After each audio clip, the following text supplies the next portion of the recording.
Good morning students.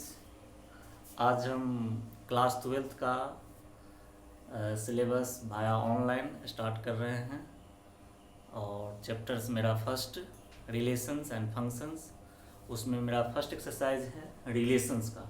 तो सबसे पहले हम लोग डिफिनेशंस पार्ट को क्लियर करते हैं। तो डिफिनेशंस पार्ट में लिखेंगे लेट, कैपिटल में लिखेंगे A and B are two non empty set,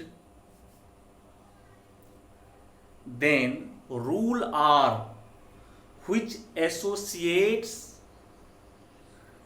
element of A to element of B is called relations from A to B. It is the subset of Cartesian product of A cross B. यानी relations क्या होता है? Relations जो है मेरा are, यह subset है ए cross B का। अब थोड़ा हम लोग विचार कर लेते हैं, ए क्रॉस बी को रिकॉल कर लेते हैं हम लोग। अगर कोई सेट मान लेते हैं ये ए है, ये अपना बी है, तो ए क्रॉस बी को हम लोग कैसे बनाते थे? ऑर्डर पेयर में लिखते थे एलिमेंट्स को ए क्रॉस बी को।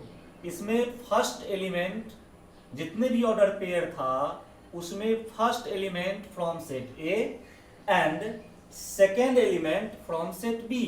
अगर मैं सेट ए से फर्स्ट एलिमेंट -4 लेता हूं तो इसके साथ मैंने सेकेंड पेयर लगाता, -4 के साथ -2, -4 के साथ 0, -4 के साथ 1, -4 के साथ 2, -4 के साथ 3, -4 के साथ 5 मैंने ले लिया। फिर आगे चलेंगे 1 के साथ -2, 1 के साथ 0, 1 के साथ 1, इस तरह से हम लोग बढ़ते जाएंगे। यानी जितने भी पॉसिबल ऑर्डर पेयर बनेगा इन व्हिच फर्स्ट पोजीशंस पे एलिमेंट फ्रॉम सेट ए से रहेगा और second element from set B से रहेगा, तो मैंने ए क्रॉस बी पर कंसिडर कर लिया, ये क्रॉस बी है। तो रिलेशंस क्या होगा? ए क्रॉस बी का सबसेट ही रिलेशन होती है। अब मैंने बताया डिफिनेशंस को, और क्लियर से मैंने देखेंगे कि relations A to B is a rule. A से बी में जो एक रिलेशन होती है वह एक रूल होती है which associate element of A to element of B। इस बात को हम लोग कैसे क्लियर करेंगे? एक रिलेशन का मैंने एग्जांपल लिया। इसी ए बी सेट के लिए right a relations R from set A to set B defined by A related B implied A equal to B square. अब हम देखेंगे यहां पे, अगर किसी ए रिलेटेड बी का मतलब हुआ कि अगर मैं इसका कोई सबसेट लूंगा तो उसमें कोई भी एलिमेंट आएगा वह ऑर्डर पेयर में आएगा। जैसे सपोज मेरे पास एक एलिमेंट आ गया 1 1, इसका मतलब 1 is related to 1, 4 is related to -2। इसीलिए हम अगर कोई ऑर्डर पेयर, अगर रिलेशंस में ए बी ऑर्डर पेयर आया होगा, तो हम लोग उसको ए रिलेटेड टू बी लिखेंगे। जैसे हम लोग 4 रिलेटेड टू -2 लिखते हैं। तो रिलेशन यहां लिखना है, right relations R from set A to set B defined by A related B. और ए रिलेटेड बी में रिलेशंस क्या है, एसोसिएशंस क्या है कि ए की वैल्यू जो होगा वह बी के स्क्वायर के बराबर होगा। नाउ अब हमको जो एलिमेंट्स चुनना है वह इसी ए क्रॉस बी से सिलेक्ट करना है। तो हम अब सुनेंगे, मेरे पास ये ए है और ये बी है, वो सब ऑर्डर पेयर सिलेक्ट करना है जो इस कंडीशन को सेटिस्फाई करे, इस रूल को सेटिस्फाई करे। मैंने बताया रिलेशन एक रूल्स होती है जो associate element of A to element of B होती है। तो अगर मैं अब ए की वैल्यू है जो बी के स्क्वायर के बराबर है, तो कहने का अर्थ है कि हम बी से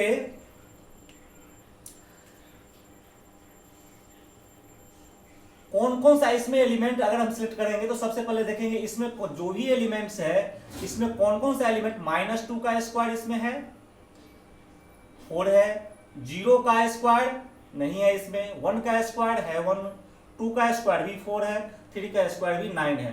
तो हम लोग कंसीडर करेंगे तो इसका पेयर क्या क्या बनेगा, ए के साथ अगर मैं 1 लूंगा तो 1 किसका स्क्वायर है बी में, 1 का, तो मैंने एक पेयर आ गया 1 1। फिर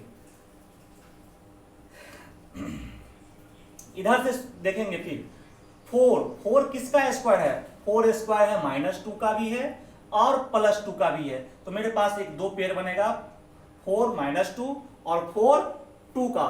फिर यहां देखेंगे 9 किसका स्क्वायर है, बी के एलिमेंट का 3 का, तो 9 के साथ पेयर बन जाएगा 3। तो कहने का अर्थ मेरा रिलेशंस बन गया ये, और ये हमारा इस रिलेशन है जो इस कंडीशन को सेटिस्फाई करता है, इस रूल को सेटिस्फाई करता है। अब आती है रिलेशंस, तो मैंने समझ गया। अब रिलेशंस का आती है डोमेन और रेंज और कोडोमेन। एक बात और, अगर suppose 4 -2 belongs to relation R, इसका मतलब हुआ कि ये जो -2 है, ये -2 है, यह 4 का इमेज है। सपोज कोई ए बी बिलोंग्स कर रहा है, सपोज कोई एलिमेंट है ए बी जो रिलेशन में आर में है, इसका मतलब बी इज इमेज ऑफ ए। तो इमेज समझ में आ गया। अब हम चलते हैं डोमेन एंड रेंज पे। तो डोमेन और रेंज लिखने का हम लोग प्रयास करेंगे। तो डोमेन क्या होती है,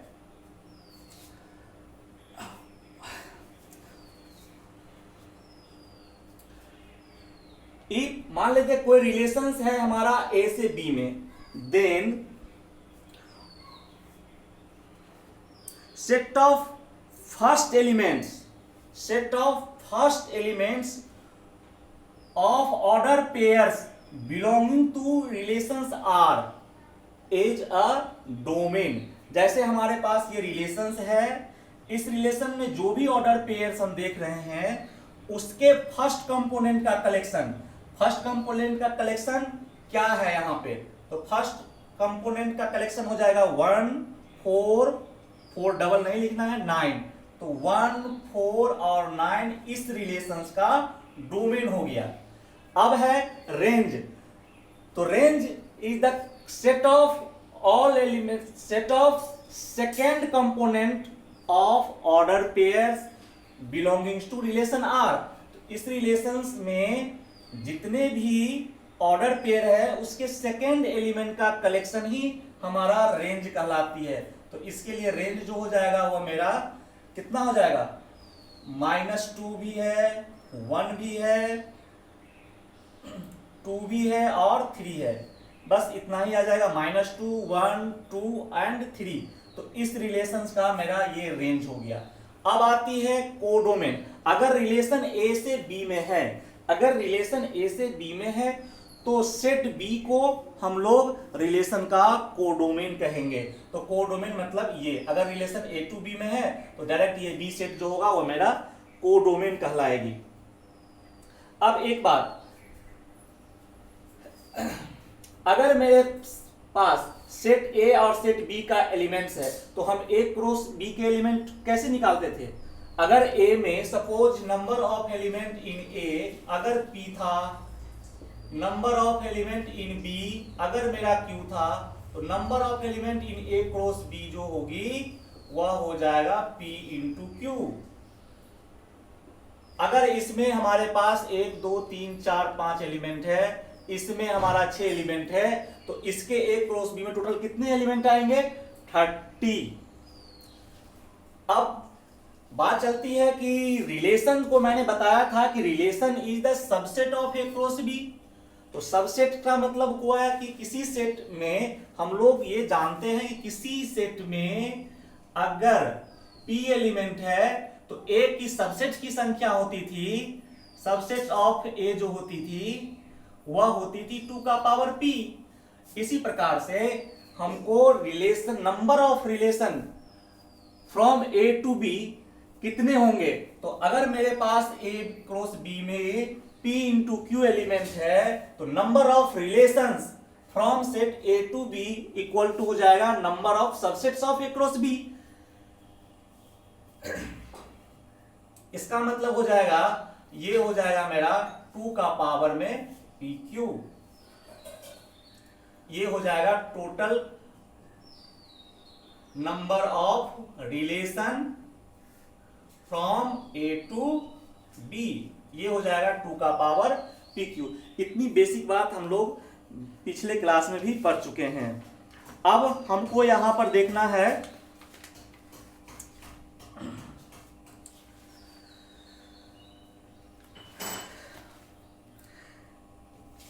एक आती है रिलेशन इन सेट। जैसे हमारे पास यहां रिलेशन A टू B है।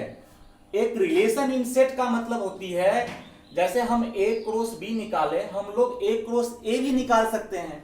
अगर रिलेशन जो हो वो सबसेट हो जाए A क्रॉस A का, देन इसको, इस रिलेशन को बोलेंगे हम रिलेशन इन सेट A। इसका मतलब रिलेशन इन सेट B बोलेंगे तो R जो होगा वो सबसेट होगा B क्रॉस B का।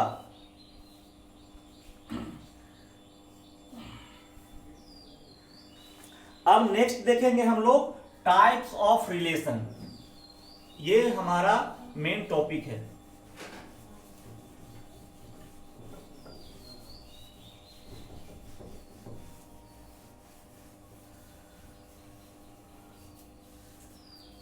टाइप ऑफ रिलेशन में पहला हम लोग देखते हैं एम्प्टी रिलेशन।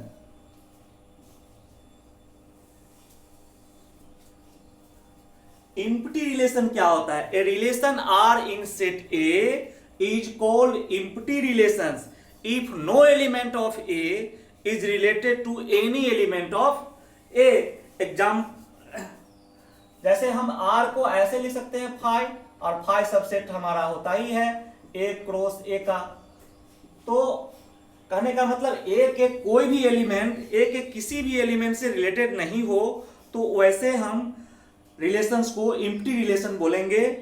सपोज ए मेरे पास कोई सेट है, मान लेते हैं 1 2 3 4, और मैंने एक रिलेशन डिफाइन किया। रिलेशन ऑर्डर पेयर में होती है, हम लोग जनरली इसको ऐसे लिख सकते हैं ए बी। और ए बी में क्या रिलेशन है? Suppose a minus B equal to 10 है। क्या अगर हम a क्रॉस a का जितने भी ऑर्डर पेयर बनाएंगे, क्या कोई भी ऑर्डर पेयर इस रिलेशन को सेटिस्फाई करेगा? नहीं करेगा। अगर 1 से 1 बनाएंगे पेयर, अगर रिलेशन बनाते हैं हम, तो कभी भी 10 नहीं आएगा। 1 से 2 का, 1 से 4 तक का किसी से भी हमको a माइनस बी की वैल्यू 10 नहीं आएगा। तो यहां जो रिलेशन है, मतलब no one order pairs of a cross a satisfy this relation, so we can't make a relations from a to b a here। इसका मतलब हुआ कि कोई भी order pair a cross a का अगर रिलेशंस कंडीशन को सेटिस्फाई नहीं करे तो वो जो रिलेशंस होगा उसको हम लोग बोलेंगे एम्प्टी रिलेशंस। तो हमारा यहां पर जो रिलेशन है वह हमारा एम्प्टी रिलेशंस है। यूनिवर्सल रिलेशन क्या होती है? एक आता है यूनिवर्सल रिलेशन। यूनिवर्सल रिलेशन में if a relation in a set A is called universal relation if each element of A, मैं क्या बोला? Each element of set A is related to every element of A. Example के तौर पर मैं देख लेता हूं। अगर मेरे पास कोई सेट, सपोज यही है, सपोज ए इक्वल टू मेरे पास है 1 2 3 4। अगर मेरे पास कोई ए सीट है और रिलेशन मैंने ऐसे डिफाइन कर रहा हूं A B such that A minus B greater than equal to 0। अब बता दो ए क्रॉस ए का जितने भी एलिमेंट बनेगा, अगर मैं किसी भी एलिमेंट को रिलेशन लेके बनाऊं, कितना भी ऑर्डर पेयर लेके बनाऊं, टोटल को मैं मान लूं, जितने भी ए क्रॉस ए का वैल्यू है सबको मैं रिलेशन मान लूं, तो अच्छा बताओ इसमें से कोई भी ए और बी जो होगा उसमें ए माइनस बी का मोड क्या 0 या 0 से ग्रेटर होगा कि नहीं होगा? बिल्कुल ऑल एलिमेंट सेटिस्फाई करेगा 1 1। का 1 - 1 करेंगे वह भी 0 होगा, 1 - 2 करेंगे मोड लेंगे 1 आएगा, वह भी 0 से ग्रेटर आएगा। यानी जितना भी इसका पॉसिबल ऑर्डर पेयर होगा किस वो सब का सब ये इस रिलेशन को सेटिस्फाई करता है। इसका मतलब ये जो रिलेशन है यह हमारा यूनिवर्सल रिलेशंस है।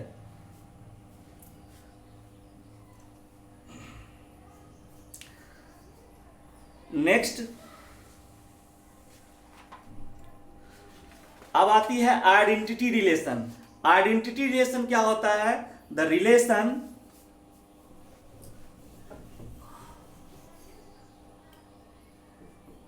Identity relation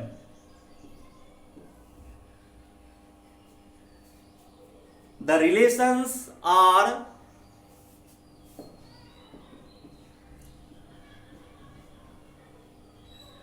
A to A such that A belongs to A. A relation R in a set A is called identity relations if R is defined by A such that A belongs to A. यानी कोई भी set में जितने भी element है उसके खुद का पेयर सिर्फ ओनली इस रिलेशंस में हो तो वो रिलेशंस हमारा आइडेंटिटी रिलेशन कहलाती है। एग्जाम्पल के तौर पे अगर मेरे पास A है 1 2 3 4, अगर मैं एक रिलेशन ऐसे डिफाइन कर लूं इसमें 1 1 2 2 3 3 4 4, तो ये रिलेशन जो मेरा होगा वह आइडेंटिटी रिलेशंस होगा। अब आती है relations reflexive. Reflexive relations. A relations R in a set A is said to be reflexive if AA belongs to R for all A belongs to A. इसमें इस रिलेशन में क्या हुआ कि ऐसा रिलेशन जिसमें A के सारे एलिमेंट का खुद का पेयर मस्ट है, मस्ट होना चाहिए, इसके अलावे कुछ भी हो कोई फर्क नहीं पड़ती है। मतलब इस रिलेशंस में जितने भी ए का एलिमेंट है उस सभी एलिमेंट के खुद का पेयर मस्ट इंक्लूड होनी चाहिए। तो ऐसे रिलेशंस को हम लोग रिफ्लेक्सिव कहेंगे। जैसे सपोज हमारे पास कोई सेट है ऐसे n, अगर एक रिलेशन मैं डिफाइन कर लेता हूं XY सच दैट ऐसा है कि suppose X is divisible by y, और मेरा सेट जो है यहां पर n मतलब नेचुरल नंबर में डिफाइन है और रिलेशन कह रहा है XY x is divisible by y। क्या जितने भी नेचुरल नंबर है सब का सब खुद से क्या x एक्सिस में बिलोंग्स करेगा, इस कंडीशंस को सेटिस्फाई करेगा इसको। इसका मतलब हुआ कि x is divisible by x।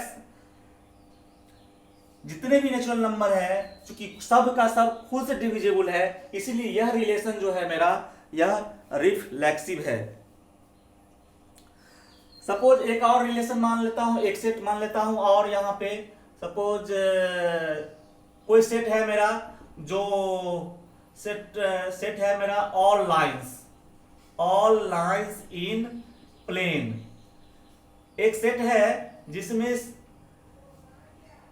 किसी प्लेन पे सारे लाइंस है सेट में। अगर मैं कोई रिलेशन अगर डिफाइन कर लेता हूं सपोज L1 L2 और सच दैट कि L1 पैरेलल है L2, तो क्या ये रिलेशंस मैंने बताया कि रिफ्लेक्सिव में खुद का पेयर होनी चाहिए। तो कोई L1 और L1 इस कंडीशन को सेटिस्फाई कर रहा है यानी L1 पैरेलल होगा L2 का। अगर होगा इसका मतलब हमारा है कि यह रिलेशंस रिफ्लेक्सिव होगा। तो कोई भी लाइन खुद का भी पैरेलल होती है इसलिए यह रिलेशन मेरा रिफ्लेक्सिव भी है। अब आती है symmetric relation.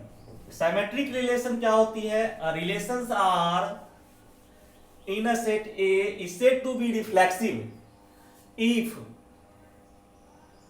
suppose AB belongs to R है implies BA belongs to R।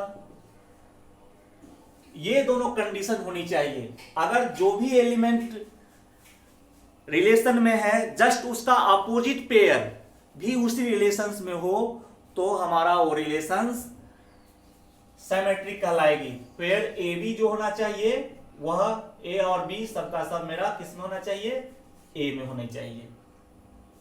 Example के तौर पे अगर मैं सेट मान लेता हूं, सपोज कोई सेट मान लेता हूं all lines in a plane, और मैं रिलेशंस डिफाइन कर लेता हूं are L1 L2 such that L1 parallel L2। क्या यह रिलेशंस जो है मेरा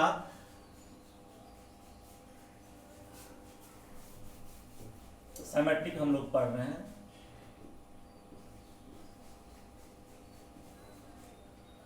या यह जो रिलेशन है यह इस कंडीशन को सेटिस्फाई कर रहा है। अगर L1 सपोज L1 अगर पैरेलल है L2 का तो क्या L2 L1 का पैरेलल होगा, बिल्कुल होगा। तो यह रिलेशंस मेरा क्या कहलाएगा, सिमेट्रिक कहलाएगा। इसी प्रकार से आती है हमारे पास ट्रांजिटिव रिलेशंस।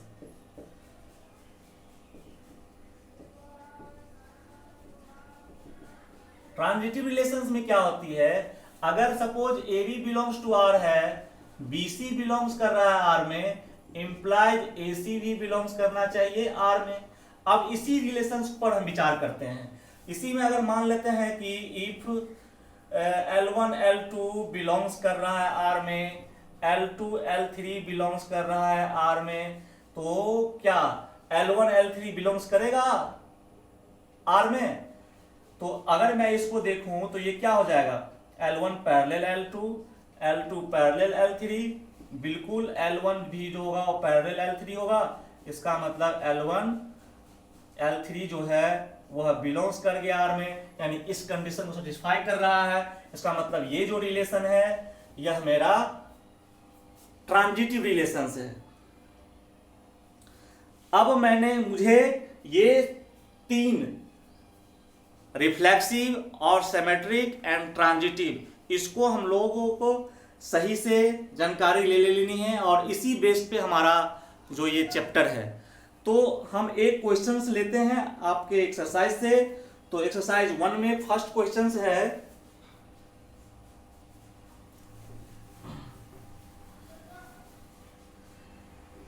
सेट हमारे पास दिया हुआ है ए, और ये है हमारा 1 2 3 ... 13 14, और रिलेशन डिफाइन किया गया है X Y such that 3x - y = 0। अब ये रिलेशंस मेरा चेक करने के लिए कह रहा है determine whether the following relations are reflexive, symmetric और ट्रांजिटिव। क्या रिफ्लेक्सिव है, चेक करेंगे हम लोग। अच्छा, इसको अगर ये जो हमारा लिखा हुआ है या हमारा सेट बिल्डर फॉर्म में है, अगर मैं थोड़ा इसको टेबुलर फॉर्म में लिख लूं तो थोड़ा बेस्ट हो जाएगा। अब कहने का मतलब x और y का ऐसा पेयर बनाना है, बिल्कुल ये रिलेशन a क्रॉस a से ही बनेगा। तो x y का ऐसा रिलेशन बनाना है कि इस कंडीशन को सेटिस्फाई करे। अगर मैं x के जगह पे 1 ले लेता हूं तो 1 के साथ किसका पेयर बनेगा, 3 का, क्योंकि यहां पर 1 रखेंगे तो 3 - 3 = 0 होगी। फिर 2 ले लेंगे तो कितना बनेगा, 6 का। फिर 3 ले लेंगे तो 9, 4 ले लेंगे तो 12, 5 के साथ आ जाएगी 15, जो कि इस ए में नहीं है। यानी ए और बी जितना भी पेयर बन रहा है उसका दोनों ए बी इसी सेट से होनी चाहिए। तो बस इतना बनेगा। अब देखेंगे क्या ये रिफ्लेक्सिव है, रिफ्लेक्सिव नो। क्यों, सेंस नो वन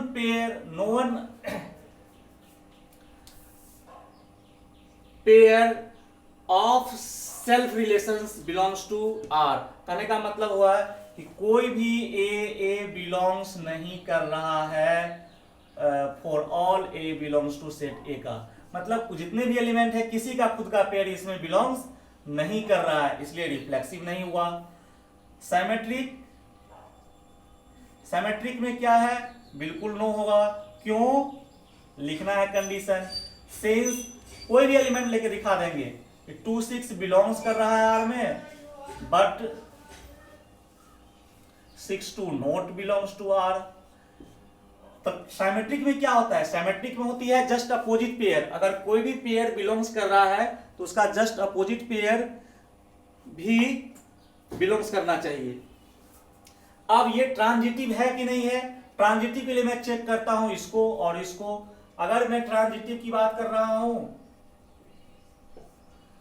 तो बिल्कुल नो होगा, क्योंकि 1 3 3 9 बिलोंग्स कर रहा है। Since 1 3 belongs to R, 3 9 belongs to R, but 1 9 not belongs to R. तो ये मेरा ना तो रिफ्लेक्सिव है, ना तो सिमेट्रिक है, नहीं तो ट्रांजिटिव है।